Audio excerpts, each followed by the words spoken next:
Hello, friends. Beautiful beginnings. I want to thank you all for listening. Welcome back to my channel. First and foremost, I got to thank God for this day.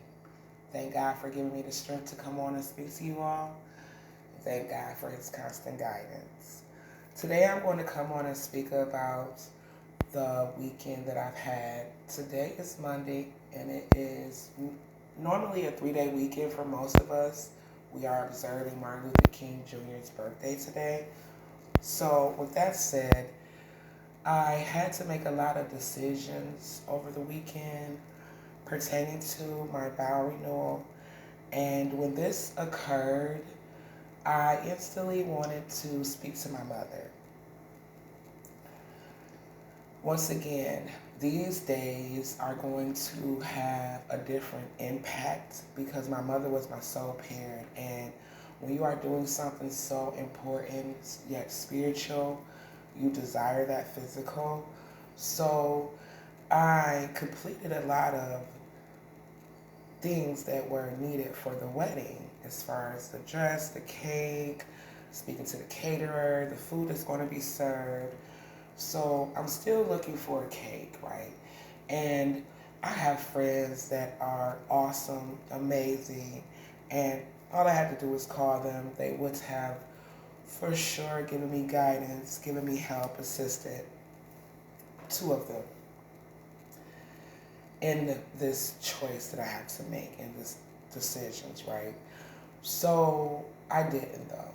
I wanted to see if I can do it on my own. I wanted to be able to experience this new person that I'm becoming while grieving and learning myself and living life and being happy. So I accomplished the missions and I felt good, but it also brought me closer to God because without God, I would not have made it through.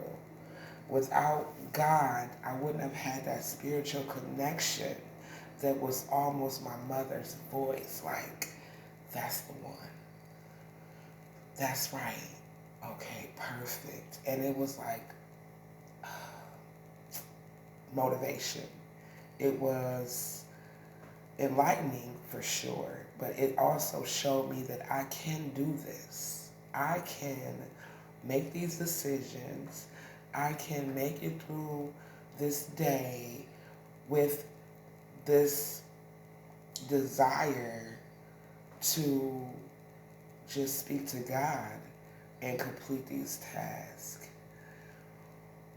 December 6th of 2022, our niece was in a car accident. I'm not going to go into detail, but my husband, we lost another nephew. Okay. So over the weekend, now the family's looking for a new vehicle. I'm doing everything I can to find them a new vehicle, a new safe vehicle. And it brought up an emotion, and I instantly had to pray for them, pray for the strength for me to stay strong, to help them. When you're grieving, certain things can trigger an emotion of sadness. I want to have that emotion be triggered into joy, into happiness. When I was doing certain things this weekend pertaining to the wedding, yes, I want to call my mother. I know I can't, right? So now it's no more of the I want to call. It's what can you do because you can't call. Now, let's think of that memory. Okay, I remember that smile. Thank God for that thought. Thank God for that memory. Thank God that's a blessing that you can bask in. And it gave me strength. And it gave me power. And I made it through the weekend.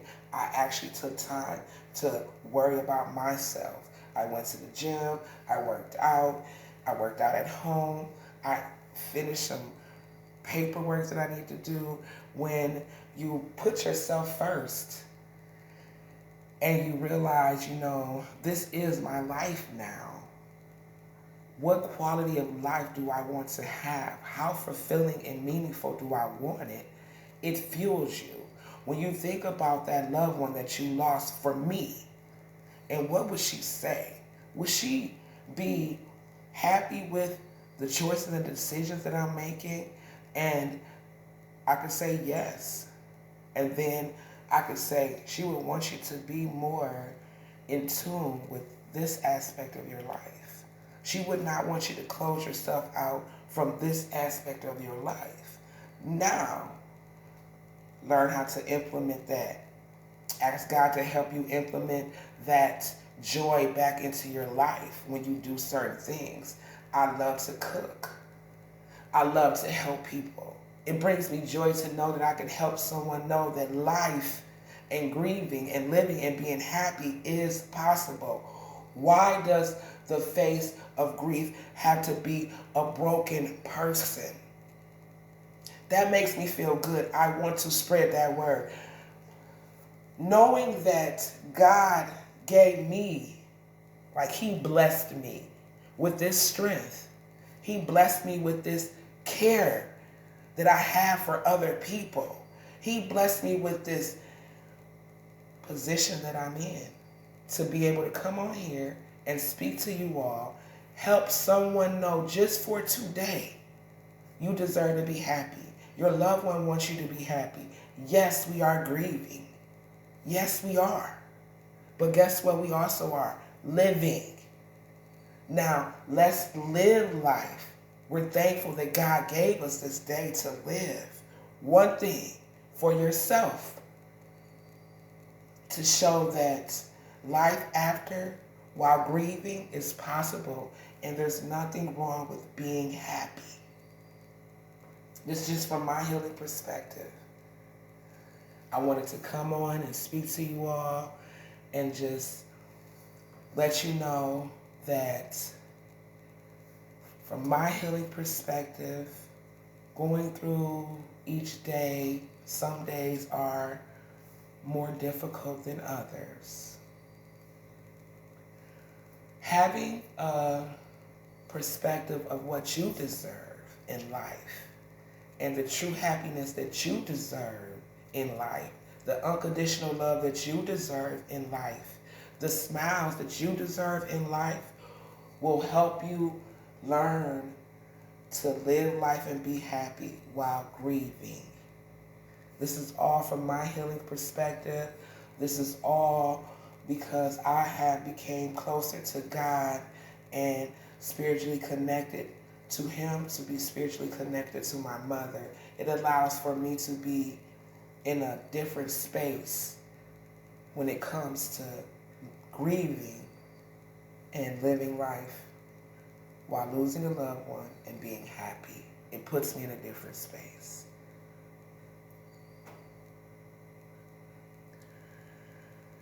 I went live this weekend, and if you follow me on Grief Acceptance on my Instagram page, you will see it. My husband lost his nephew. We both did. Let me rephrase that. He was our nephew. He was his best friend, his best man. Literally someone that was always there from him from when I met him. That it impacted my husband in a different way. Everybody's grieving and healing is different, right? Everybody's grief and learning to live life after the loss of a loved one is different. My husband eventually will come on. He wants to speak about his nephew, his best friend. But he is not at the stage that I'm at. He is uncertain how he will feel once he begins to speak about this grief, right? So I'm encouraging to speak because that is healing. That is allowing for yourself to accept what happened and learning to live life after and be genuinely happy, not suppressing the feelings to continue to walk through the day, because this is what you have to do. Because in the end, that will eat you up on the inside. I just want to say thank you all for taking the time out to listen. Until next time, God bless.